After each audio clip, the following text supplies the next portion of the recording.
오늘 11절에 있는 말씀 가운데서 로마에서도 증언하여야 하리라 이렇게 제목을 좀 찾아봤는데, 우리의 처음부터 부르신 하나님의 우리를 부르신 그 콜링 소명은 다른 것이 아니라 증거 있는 증인으로 하나님 말씀을 증언하고 대언하는 그런 전도자로 우리를 부르셨습니다. 지금도 많은 사람들이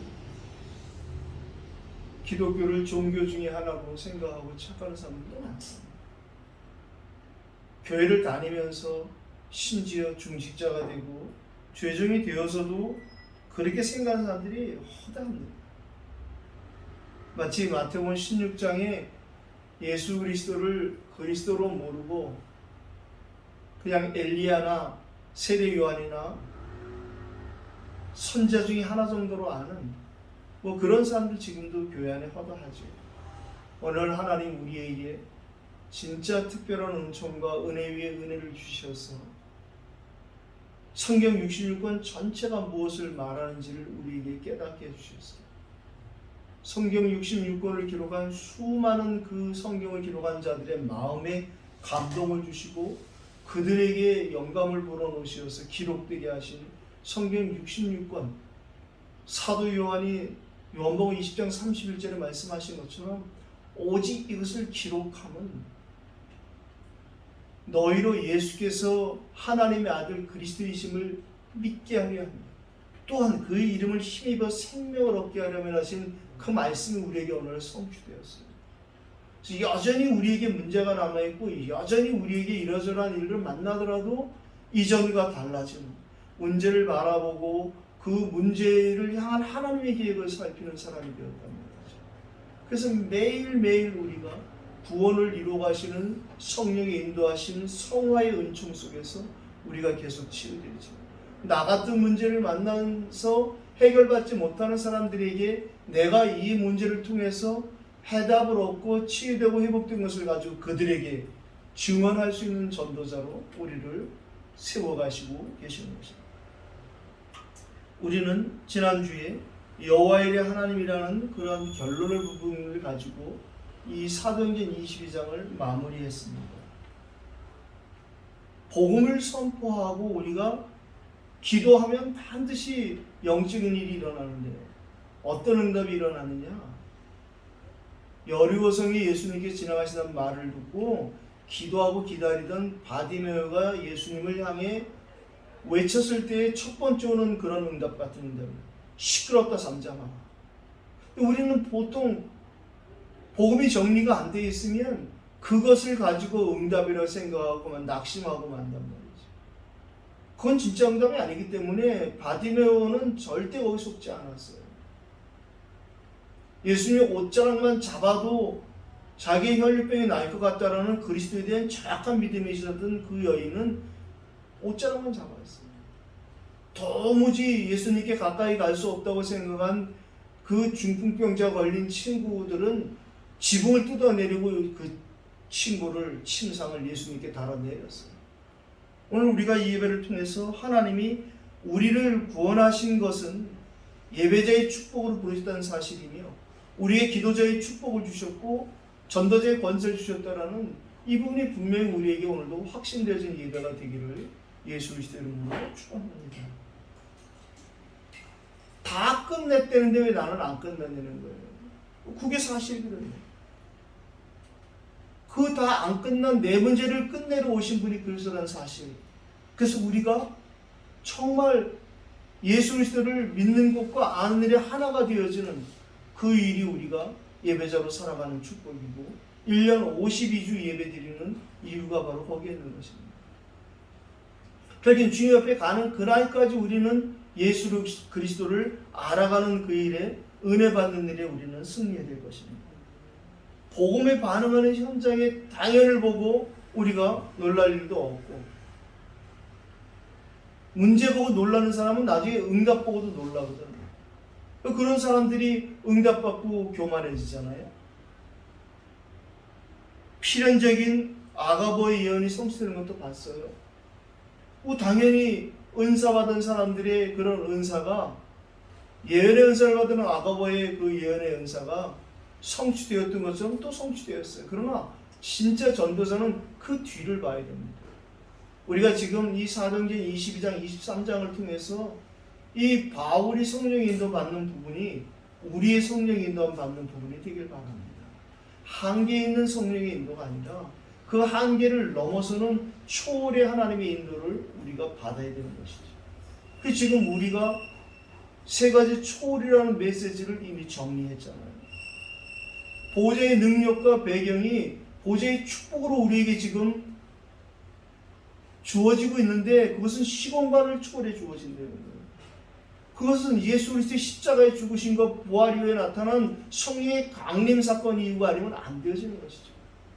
그러니까 예수가 정말 나의 그리스도가 되어진 사람들에게는 성령께서 보혜사로 1분 1초 떠나지 않고 항상 함께하고 계십니다.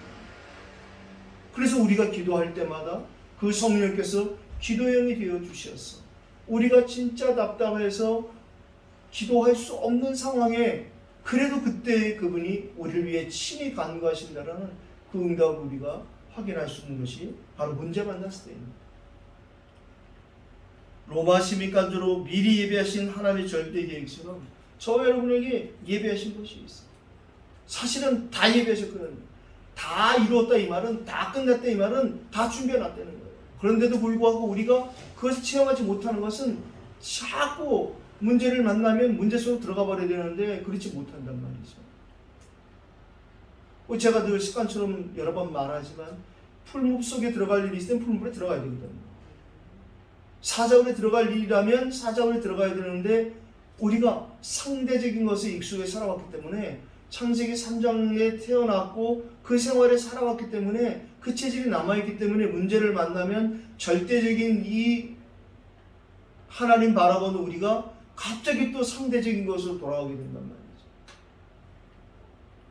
오늘 본론도 전도자를 보호하시는 주 하나님이라고 이렇게 좀 소제목을 삼아봤습니다. 오늘도 세 부분을 대지로 나눴습니다. 첫 번째는 22장 30절부터 1절, 2절을 좀 나눠봤는데, 현장에 반드시 예배하심이 지난 장부터 계속 지금 천부장을 통해서 성령의 인도를 볼 수 있어요. 오늘 이 천부장이 이야기합니다. 그 진상을 알고자 하여 그 결박을 풀고 명했다는 거예요. 우리가 묻고 있는 그런 어려움과 난관은 누군가를 통해서 하나님 하시거든요. 그 결박을 푸니까 오늘 이 바울이 1절에 드디어 왜 자기가 여기까지 끌려왔는지에 대한 부분, 예루살렘에서 이 복음을 들을 자가 있기 때문에 이 복음을 선포하는 거예요. 복음은 선포하는 것이지 막 우리가 하는 것처럼 억지로 영접시켜서 교회까지 데리고 오는 것, 그것이 아니라 땅끝까지 이르러 증인이 되리라 하신 것처럼 우리 그냥 증인으로 증거 가지고 서면 됩니다. 복음은 선포하는 것이. 마태복음 24장 14절 우리가 잘 기억합니다. 이 천국 복음이 모든 민족에 증거되기 위하여 온 세상에 전파되리니 그제의 끝이 오리라. 우리는 전하는 자가 되어야지 상대를 굴복시키고 상대를 어떻게든 막 이기려고 하는 그런 것은 옳지 않다고 생각합니다. 오늘 바울이 첫 메시지를 여러분 형제들아 오늘까지 나는 범사의 양심을 따라 하나님을 섬겼노라 하고 오늘 복음을 선포하기 시작했어요. 그때 나온 반응입니다. 서론에서 본 것처럼 복음에 반응하는 현장에 당연한 일이 나타나는데 성경에 아나니아라는 사람이 세 사람 등장하잖아요. 우리가 아는 기억하는 아나니아가. 그런데 오늘 이 그 세 아나니아 중에서 가장 지위가 높았던 사람입니다. 제사장, 대제사장 중에서도 그 해의 대제사장을 뽑는 거예요. 그러니까 지성소를 열고 들어갈 수 있는 유일한 사람, 온 이스라엘 백성들의 죄를 사하는 그 예배를 드릴 수 있는 유일한 사람, 그 축복을 받은 사람이 이 아나니아라는 사람인데 다메섹에서 묵묵히 지역의 전도제자로 있던 아나니아하고 비길 수가 없는 위치잖아요. 땅 팔았던 거 속여서 죽은 아나니아하고도 비길 수 없는 그런 사람이 오늘 하는 행동을 우리가 볼 수 있어요. 사람들이 그 입을 치라는 거예요. 형제들아, 이 소리가 듣기 싫은 거예요. 오늘 바울이 말하는 형제들아, 이 말은 우리 모두는 다 아담의 자손으로 태어난 것 아니겠습니까? 이 말인데 대제사장인데도 그 말이 뭔지 모르는 거예요. 싫은 거예요. 제가 뭐 또 가끔 얘기하지만 그렇다고 24살밖에 안 된 전도사가 7, 80 넘은 어르신 전도해서 교회에 왔는데 형제님 이렇게 하는 구원파에 또 그거는 또 웃기는 것이죠. 그러나 분명한 것은 예수님께서 누가 내 모친이 누가 내 형제냐 이렇게 말씀하시는 것처럼 우리가 진짜 모든 사람이 다 하나님으로부터 준비되고 창조했던 이 사실은 누구도 부인할 수 없는 사실이죠. 오늘 이 사단의 도구로 쓰임받는 아나니아를 우리가 볼 수 있습니다. 똑같은 이름을 갖고 있지만 하나님께 쓰임받았던 그 중요한 아나니아를 우리가 기억하는데, 이 복음을 해방하고 어떤 아나니아는 바울을 돕는 제자가 되었는가 하면, 오늘 아나니아, 이 제사장 아나니아는 복음을 핍박하는 아나니아가 되었어요. 교회사를 보면은 이 아나니아가 어떻게 말로를 맞이했느냐, AD 67년에 로마가 이 예루살렘을 함락하기 이전에 그 빌미가 되었던 것이 AD 66년에 반로마 전쟁이 일어났어요. 독립하자는, 또 거기에 반대할 수가 없었던 이 아나니아가 꼼짝 못하고 저 예루살렘에 있었죠. 로마에 우리가 아는 것처럼 디도 장군의 그 함락으로 인해서 이 사람이 어떻게 최후를 맞이했느냐, 용감해 준 것도 아니고 비겁하게 숨었는데 하수구에 숨어있다가 잡혀서 피살당한 사건이 교회사에 기록되어 있어요. 얼마나 말로가 비참한지. 우리가 점점점 나이 먹어가면서 마지막이 좋아야 되거든요. 그게 성경적이고 복음적입니다. 세상 사람들도 젊어서 고생을 사소한다고 그러잖아요. 그 말은 나이 먹어서는 고생 안 한다는 거예요. 우리에게 앞으로 주어진 나날들이 있어요. 뭐 살아온 날보다는 짧을 것은 분명합니다. 그러나 우리가 영적으로 30년 단료와 훈련되어졌고 앞으로 30년 간다라는 영적인 의미를 가지고 지금 전환점에 서서 우리는 달려가고 있습니다. 그렇다면 우리에게 하나님이 정말 모든 것을 예비하시고 보호하시는 전도자의 축복이 오늘 믿음으로 회복되는 그런 예배가 되기를 예수 이름으로 축복합니다. 오늘 우리가 하나님 앞에서 범사에 점검될 필요 있어요. 오늘 바울처럼 오늘까지 나는, 이 단어에 우리가 한번 점검해 보시는 것이죠. 나는 오늘까지 어떻게 인도받아 왔는가? 오늘 이 타락한 세상을 관원으로 인정하지 않는 바울의 절묘한 메시지를 우리가 오늘 봤습니다. 곁에 선 사람들이 말하되 하나님의 대제사장을 내가 욕하느냐? 이 말을 듣고 바울이 말합니다. 바울은 마태복음 23장 27절에 예수님께서 이 화 있을 진저 외식하는 서기관과 바리새인들, 너희는 겉으로는 아름답게 보이나 회칠한 무덤 같다. 그 말씀을 기억하고 오늘 이 대제사장 아나니아를 회칠한 담이라고 욕했어요. 그때 옆에 있는 사람들이 말하니까 바울이 오제 대답하기를 나는 그가 대제사장인 줄 알지 못하였노라. 기록하였을 때 너희 백성의 관리를 비방하지 말라 하였느니라 하더라 하고 출애굽기 22장 28절 말씀을 인용합니다. 출애굽기 22장 28절 말씀, 너는 재판장을 모독하지 말며 백성의 지도자를 저주하지 말라는 모세의 그 유명한 말씀이죠. 오늘 바울은 두 가지를 우리에게 말합니다. 나는 너를 제사장으로 인정하지 않겠다는 거예요.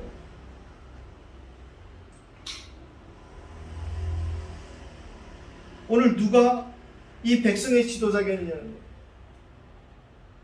영적으로 볼 때는 오늘 이 바울이 바로 백성의 지도자인 것을 자신은 하나님 앞에서 고백하고 있는 것이죠.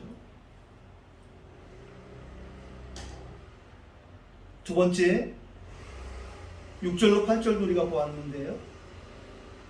바울이 그 현장을 살펴보니까 에베소에 있는 말씀처럼 자세히 주목하여 보니까 그 모인 사람들의 면면을 보니 바울은 그 중에 누가 복음받을 사람인가도 살폈을 것입니다. 그런데 그 현장을 보니까 일부는 바리새인이고 일부는 사두개인이었어요.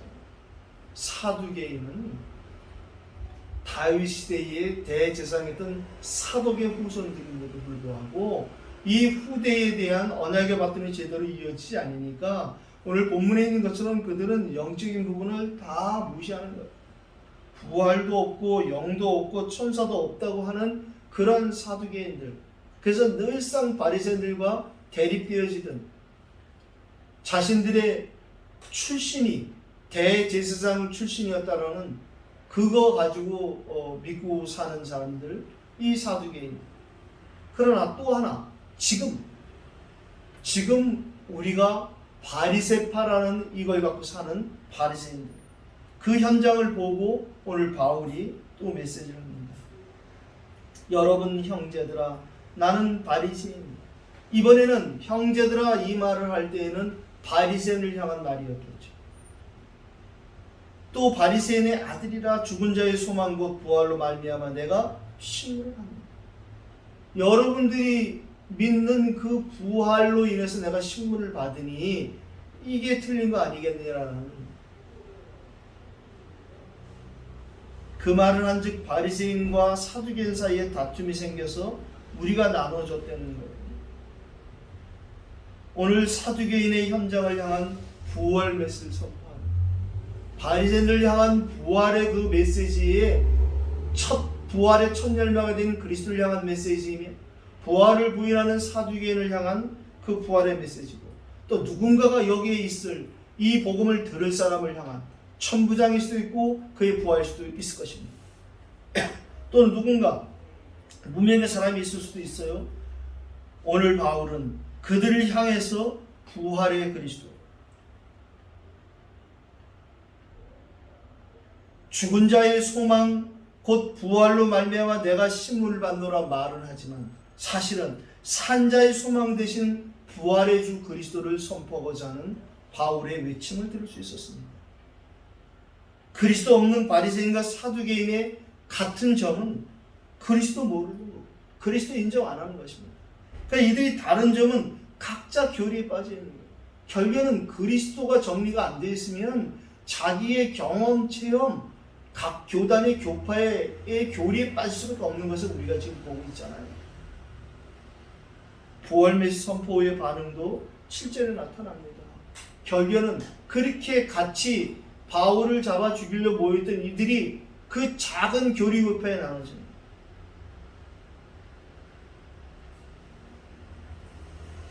세 번째입니다. 9절로 10절도 읽었는데요. 우리가 실제적이고 사실적인 영적 세계를 알 수 있는 것은 오직 그리스도의 그 구원으로 시작되어지는 성령의 강림 사건입니다. 성령이 우리 안에 오시지 않으면 절대 영적인 사실을 지식적으로는 배우고 알 수 있으나 믿어지지 않거든요. 오늘 9절로 10절을 읽었는데요. 이제 이들에게 분란이 일어났어요. 그때에 바리새인 편에서 몇 서기관이 일어났다는 거예요. 서기관은 우리가 알다시피 이 기록하는 사람 아니겠어요? 우리가 이 사람을 보니 악한 것이 없도다. 혹 영이나 혹 천사가 그에게 말하였으면 어찌하겠느냐. 지금도 이 복음이 정리 안 된 사람들이 천사를 강조하는 교파가 있죠. 특별히 천주교가 돌려나눠졌는데 하나는 로마 카톨릭이고 하나는 지금 동방 종교라는 러시아 종교회가 똑같은 천주교입니다. 그때 나눠지게 된 중요한 이유 중에 하나가 바로 이 천사 숭배 사상입니다. 그들의 교회는 똑같이 우상 섬기고 향 피우고 별짓 다 합니다. 성화 그림 붙여놓고, 특별히 이 러시아 정교회가 그림을 더 많이 붙여놓죠. 그들은 특히 천사에 대한 부분을 거의 숭배 비슷하게 하는 거예요. 이 사두개인들은 아예 그런 게 없다 하지만 이 바리새인들은 오늘 천사도 믿고 부활도 믿는 거예요.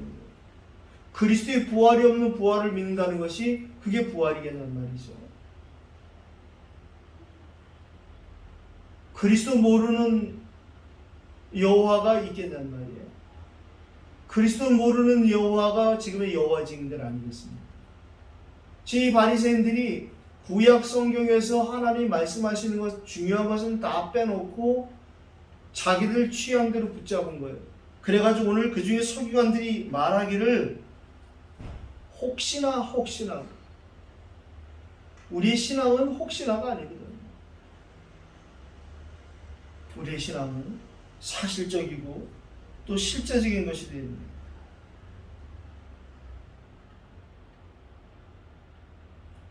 별말 안 했는데도 여기서 분리되고 난리 나는 이런 걸 보면 이들의 이 신앙관이 얼마나 허튼 것인지를 우리가 알 수 있어요.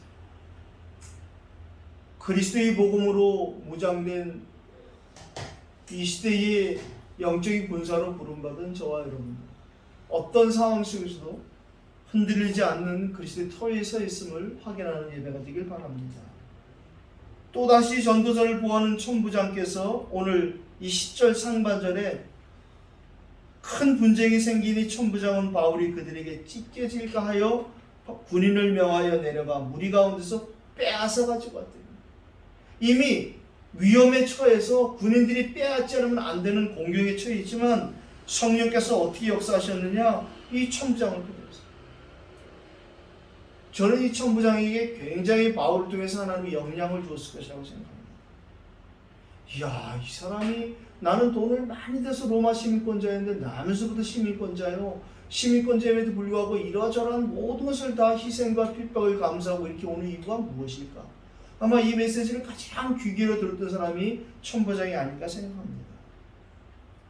10절 하반절에도 무리 가운데서 빼앗아 가지고 영내로 들어가라 명했다는 거예요. 결국에는 바울을 지키는 하나님의 방법은 사람을 통해서, 천사가 우리에게 나타나서 하는 일도 역시 우리 눈에는 보이지 않기 때문에 사람을 통해서 그런 일들이 진행되리라고 생각합니다. 오늘 중요한 결론을 11절로 내겠는데요. 우리에게 반드시 어느 날이 있다는 거예요. 바울이 그날 밤에 절대절명의 위기 속에, 그것도 밤에, 보통 하나님이 밤에 많이 역사하죠. 주의 사자도 밤에 보내시기도 하고, 심지어 세상에서도 모든 역사는 밤에 이루어진다 이런 말도 있잖아요. 하나님께서 우리가 하지 못할 때 하나님께서 일을 하시는 것이라고 저는 봅니다. 오늘 바울에게 그리스도께서 나타나셔서 말씀하시는 거예요. 거의 꿈을 꿨다라고 말하는 신학자들도 있고, 환상을 보았다라는 사람들도 있고, 주께서 음성으로 주셨다는 사람도 있는데, 어떻든 상관없이 담의 색에서 그에게 나타나시던 그리스도께서 오늘 곁에 서서 말씀하시기를 담대하라라고 말씀합니다. 예수님께서도 요한복음 10장 16장 33절에 너희가 세상에서는 환난을 당하게 되었다. 하지만 담대하라. 이유는 내가 세상을 이기지 않았느냐라고 우리에게 말씀하셨습니다.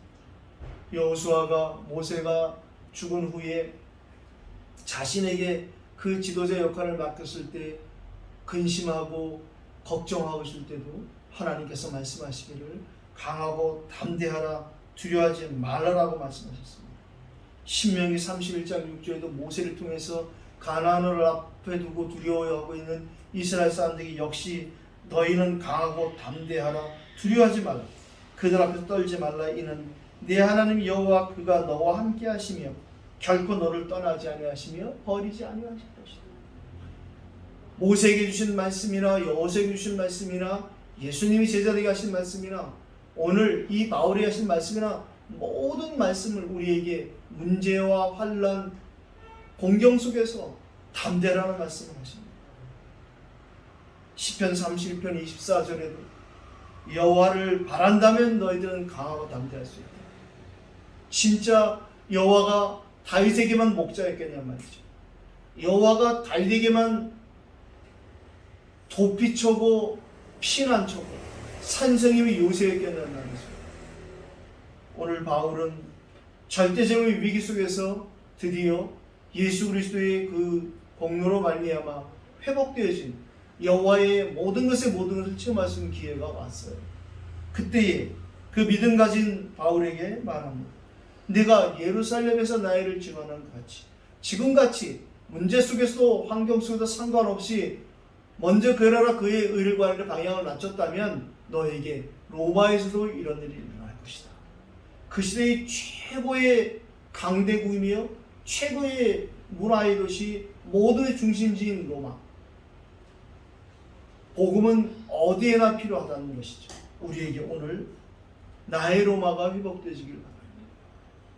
우리가 여기서도 복음 전했고 그때에도 한 것처럼 지금도 이후에도 여기서도 거기서도 저기서도 우리에게 하나님은 반드시 예루살렘 온데 사마리아 땅끝에 그 말씀을 성취시라고 저는 확신합니다.